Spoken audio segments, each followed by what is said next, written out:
Hare Krishna. Hare Krishna. Thank you all for coming to attend this beautiful festival called Ratha Yatra. It is said in the spiritual world, every day is a festival. Every step is a dance and every word is a song. So today we are here to celebrate this event, very extraordinary event.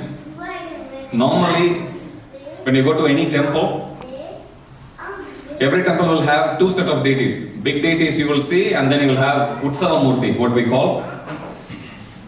But Jagannath's deities are very, very special. They are the only Mula Murti, who's installed. Normally they don't move the deities. If you think of any ancient temples, any Vedic temples, even modern temples you won't see. If you come to our temple in North Sydney, you see there, Shri Radha Gopinath, right at the top there. So they don't move, but we have Utsava Murtis, small deities who we move them for Abhishekam or Julan Yatra. But if you take Jagannath, Baladeva and Subhadra Maharani, they are the only set of deities in the whole world who would leave the sanctum sanctorum and they would come outside. Why are they coming outside? Because their mood is to give out kripa, to give out mercy to everyone. There will be some people who would go to temple regularly and to take darshan. But there are many people who will be either be too much caught up in their work, too much caught up in their own world. They may not take time and take advantage of going and taking darshan of Jagannath.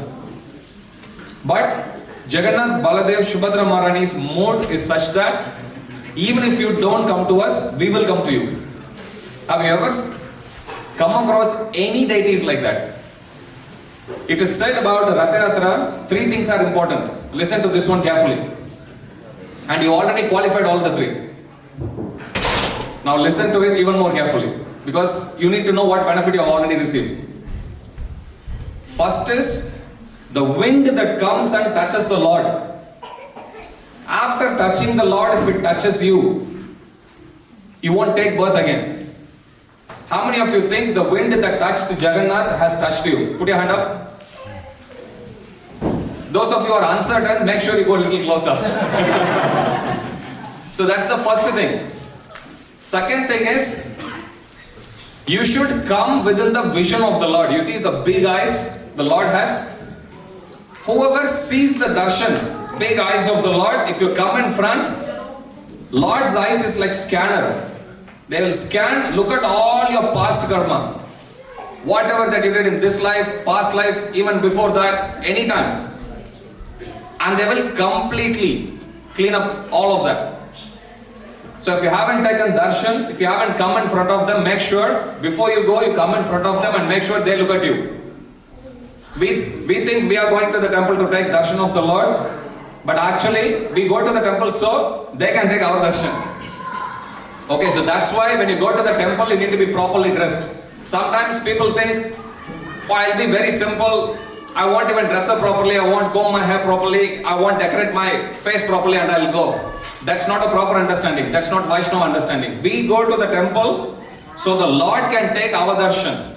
If you are to go and meet the Prime Minister, how would you go? Just straight off your bed, you just walk in? No, you won't. You will wear the best possible dress, present yourself in the best possible way, correct?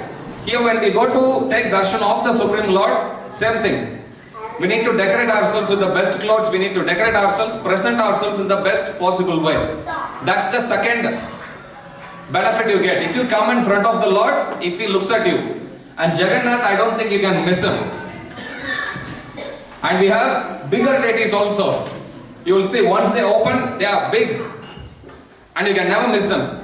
So just before you go, make sure you come, bow down to them and take their darshan. Come in front of them so they will look at you. That's the second. Third thing which is specifically given in the Shastra is, you see these beautiful wheels which Surnath Prabhu has nicely constructed in the Ratha. Wherever it moved, it collects the dust and it goes. But that dust is spiritual. So make sure when you bow down in front of them, you bow down offering pranam to the wheels also. 3 things I said. Can anyone remember all of them? Okay, let's go one at a time. Okay, first one. The wind. Make sure whatever that touches the Lord comes to you. To give yourself the best possible chance, come closer and take darshan. All 3 of them. And second one? Eye contact. I like that. Who said eye contact? Have eye contact with the Lord. That's the second one. And the third one is? The wheel. Wherever they actually roll, they collect the dust and go. This Ratha is not normal. It is spiritual. Okay, so this is the Shakti of the Lord. Sandhini Shakti, it's given. Okay, so this is one of the potencies of the Lord. Just like when the Supreme Lord comes, the Holy Dham, it is also coming straight from the spiritual world. Similarly, this Ratha is Lord Baladeva himself. Once devotees, they were preparing a big Ratha in a western country. Srila Prabhupada went to US, and in the street, the whole area was filthy. Nevertheless, Srila Prabhupada bowed down fully, offering dandavats, because the chariot is not different from the Supreme Lord. This is Lord Balaram himself. Okay, so these 3 things are important as far as Ratha Yatra is concerned. But as far as the benefits of Ratha Yatra goes, even whoever comes, looks at the Lord, touches the rope. How many of you here didn't touch the rope today? Make sure the rope is still there. Before you go, touch it. Whoever even touches the rope, it's given they won't take birth again. They'll get liberated and they'll go to the spiritual world. Now what is the mood? Why are they celebrated so much? Why are they considered to be Patita Pavan? Patita Pavan means the deliverer of the fallen. Their mood is such that they first of all came to the material world simply to deliver everyone, all of us. But normally if you go to any Vishnu temple, the standard is different. Not everyone can actually go in and take darshan. There are certain rules, very strict rules which one has to follow. But as far as Lord Jagannath, Baladeva and Subhadra Maharani is concerned, you can go back to spiritual world simply by eating Jagannath Prasad. How many of you here like Jagannath Prasad? How would you like if I tell you simply by eating you'll go back to spiritual world? Is that a good deal?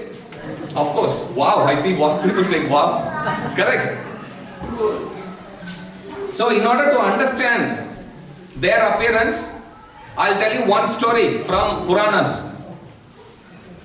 Once Narada Muni, he was serving Mother Lakshmi in spiritual world, assisting her in serving her Lord, which is Vishnu. So he was going every single day helping Mother Lakshmi, and then Mother Lakshmi was serving Vishnu. And at one point Mother Lakshmi became so pleased with her son Narada Muni, she says, "Oh beta, I am very pleased with you. Please ask me a boon." Then Narada Muni says, "Oh my dear mother, can you please give me some Mahaprasad?" Then she gets shocked because Vishnu has specifically instructed her, you can give benediction to anyone, wealth to anyone, but not my Mahaprasad. So now she is in a fix. On one hand, she has given her word, but on the other hand, there is an instruction from Vishnu himself. Now she is disturbed. So she tells to Narada Muni, "I'll think about it." But then that day when she is serving, Vishnu could sense something is disturbing Mother Lakshmi. So he asks her, "Is everything alright?" She says, "Everything is fine." Then Vishnu asks, "Why are you dull?" Then she says, explains her situation. Then Vishnu says, "That's alright. You have given your word. You are my better half. So I'll fulfill that. No problem. Today, when I'm looking somewhere else, you pick up the plate and you give it to him after I finish eating." So that day, Vishnu, after he finishes, he looks one side, Lakshmi ji picks it up and gives it to Narada Muni. Mind you, this is the very first time when somebody is given the Mahaprasad of Vishnu. Until that point, nobody had access to that. So Narada Muni is eating Mahaprasad for the first time. As he eats, when the first morsel of Mahaprasad went into his mouth, he went into ecstasy. So much so that he started to roar in such high volume that everyone in the universe thought something wrong is happening here. He eats one and he rolls on the ground, jumps up and down. He is in full ecstasy. He finishes off everything. And then he goes roaring from one end of the universe to the other end. When he is roaring that way, going, he passes through Kailash. Who lives in Kailash? Lord Shiva. Yes, Lord Shiva. So when he crosses Kailash at that time, Shiva was in meditation, he wakes up and he waves at Narada Muni. Narada Muni comes, and then Narada Muni comes in front of Lord Shiva, bows down.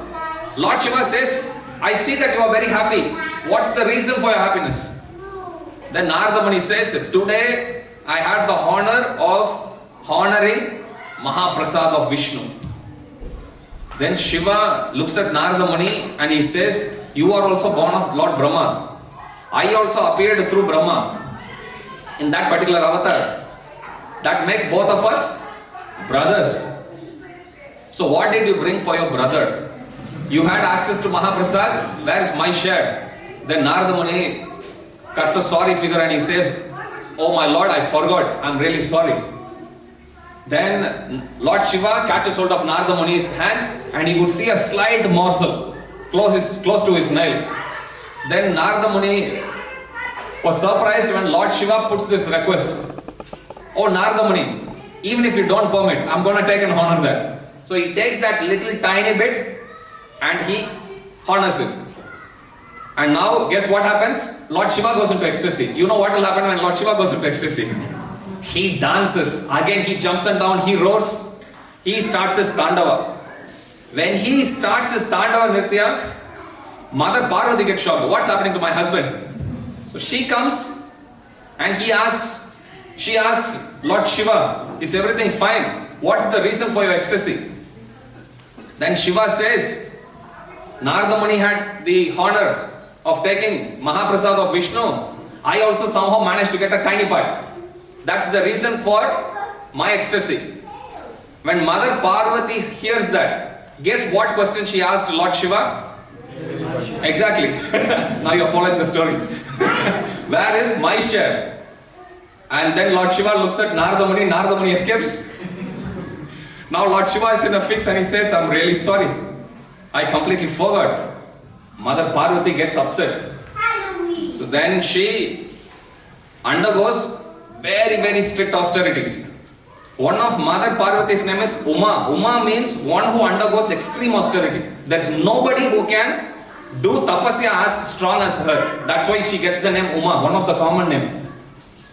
So when she goes into ecstasy, or rather in tapasya, at that time, all the other demigods, they get disturbed because she completely holds her breath and she goes into full yogi platform. And at that point everyone goes and begs Vishnu, my Lord, please do something. Then Vishnu immediately goes in front of Mother Parvati and says, oh dear Parvati, please stop these austerities. What would you like? Then Vishnu, or rather Parvati says, you had given the Mahaprasad to Narada Muni, you had given the Mahaprasad to Shiva. What about me? Then Vishnu says, don't worry, you want Mahaprasad? I'll make sure. You get a takeaway straight from Vaikuntha. Then Mother Parvati says, no, I am Jagannath, I am the mother of all the living entities. I want Mahaprasad to every living entity, not just humans. So when Vishnu hears that, his heart melts because Srila Prabhupada says that we all have different mothers. Shastra says we have 7 mothers. Can you think of any personalities who we are addressed or who we are taught that they are also mother? I'll give you one example. Cow is our mother. Ganga. Okay, Ganga. Anything else? Yes? Earth? Anything? Nurse? Yes. Guru's wife, Guru Patni, correct? Anything? More? Atma Mata, our own biological mother. Okay, Atma Mata is our mother, which is our biological mother. Atma Mata, Guru Patni. Okay, Guru Patni is wife of Guru. Brahmani, wife of Brahmana. Raja Patnika, the queen of the state, is our mother. Atma Mata, Guru Patni, Brahmani, Raja Patnika, Denu. Denu is cow. Datri, nurse. When we are born, whoever assisted, whichever nurse assisted our mothers in our birth, they are also our mother. We have to respect them also, we have to thank them also. Because they assisted during our birth. Tata, Prithvi, which is earth. 7 mothers we have. Prabhupada says, Shastras are also considered as our mothers. And Guru is our spiritual father, Shastras are our spiritual mother. But Prabhupada writes in Srimad Bhagavatam, we have one more set of mothers, one more set of parents. Lord Shiva and Parvati. Whoever who is born in this world, not just in human form, any of the 8.4 million species form, Prabhupada says our material parents are Lord Shiva and Parvati. So when Mother Parvati tells this to Vishnu, Vishnu's heart gets melted. How much she cares about all the living entities. So Vishnu says, sure, Tatastu. From this day onwards, my Mahaprasad will be accessible to all the living entities. And then to pacify Mother Parvati, he takes the side of Parvati. And he says, because Lord Shiva didn't give you Mahaprasad, in Jagannath Puri we'll make him stand outside. So if you go there to Jagannath Puri, you will see. Now because you care so much about all the living entities, my Prasad will first come to you, and after that only it will be served to the whole world as Mahaprasad. So if you go to Jagannath Puri even now, you will see Bimala Devi. So first Bhoga is offered to Lord Jagannath in Bhoga Mandap, then it goes to Bimala Devi, offered to her, then only it gets distributed. So Lord Vishnu knew that, normally in different yugas we have different dharma.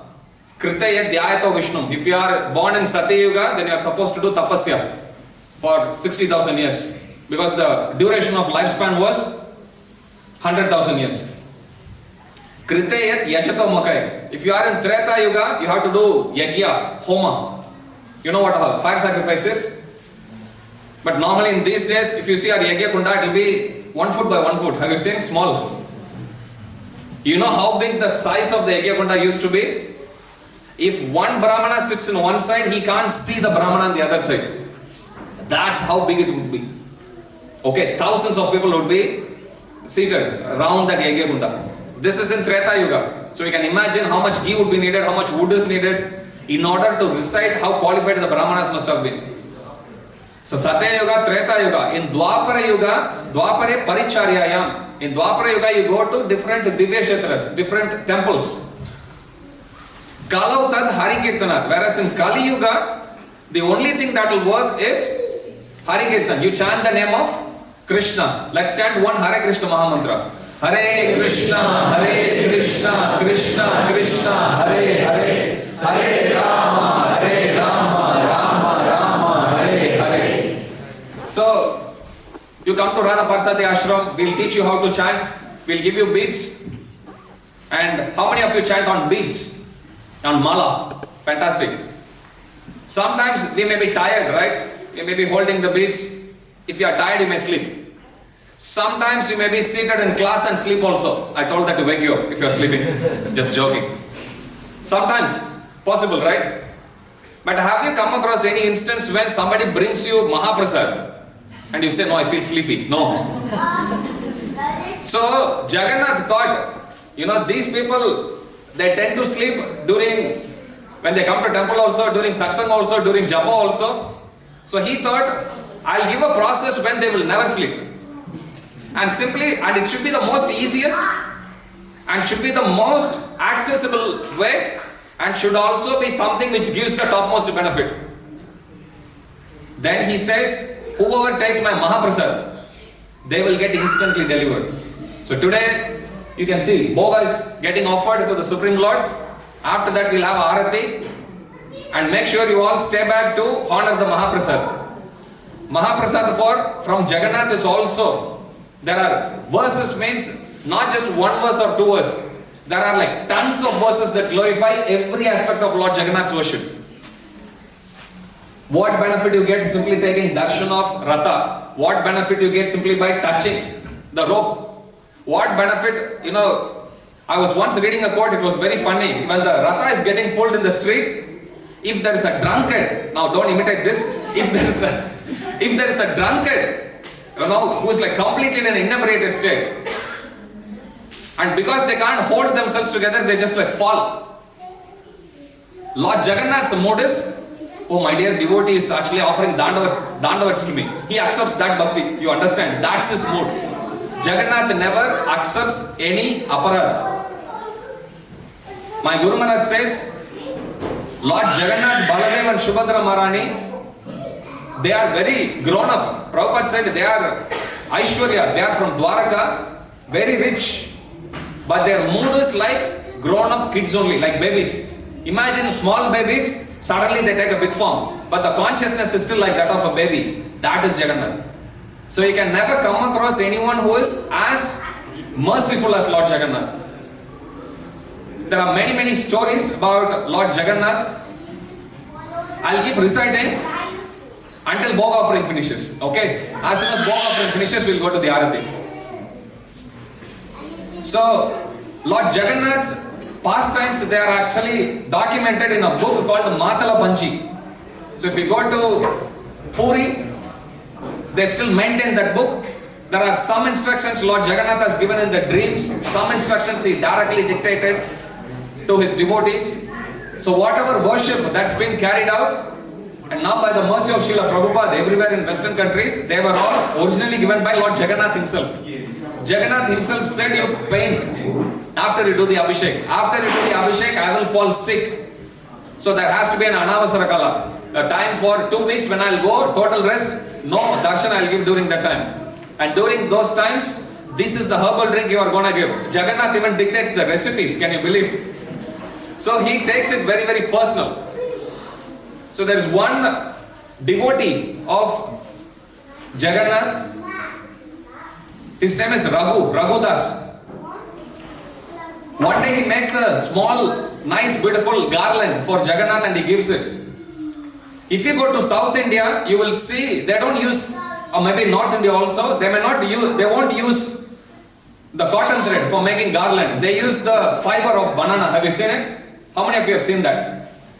Yeah, you will see that. If you go to ancient temples, they'll still do that. So, Raghudas was a very, very poor devotee. He made a nice garland for Jagannath. But instead of using the thread, which is the normal ones, which is made of cotton, he had used the fiber of banana trunk. So he had used that to make. Pujaris, when they were actually given that garland, the Pujari thought this is not worthy to be offered to Supreme Lord. So he rejected it. So he took the normal garland trying to offer. And that day, Lord Jagannath, no matter how hard he tried, Jagannath wasn't accepting. The garland kept falling down. So the Pujari realized he did some aparad. So when he begged Lord Jagannath, please to reveal in his dream, Lord Jagannath came and he said, why did you reject? You think I am so much pleased with the cotton thread? No, I am so much pleased with this devotion. I want the garland to be made only by that devotee with the banana fiber only. So he goes to him, begs him, and then everyone could understand about the exalted position of Raghudas. And then Raghudas makes the garland again and then it gets offered. Sometimes when Raghudas was sick, Lord Jagannath himself would come personally to assist him.